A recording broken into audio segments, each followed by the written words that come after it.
Termometra stabiņš ir noslīdējis līdz -1 grādam. Mūsu speciāla korespondente Ilze Burberga ir brīvprātīgi piekritusi upurēt sev zinātnes vārdā, lai noskaidrotu, cik ilgi cilvēks var izturēt tādā augstumā. Kosmosā mūsu varoņiem būs jāpārdzīvo ne tas vien, jo temperatūra ārpus kosmosa kuģis sasniedz vairāk kā -200 grādus.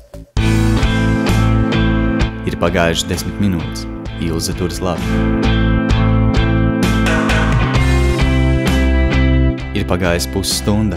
Ilze izskatās lieliski.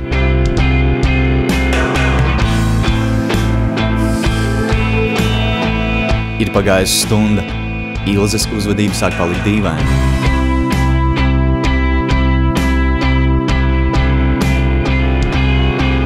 Ir pagājušas 2 stundas. Ilze sāk savādi uzvesties.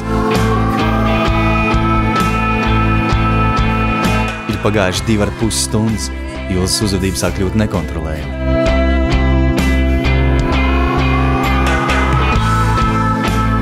Divas stundas un 49 minūtes.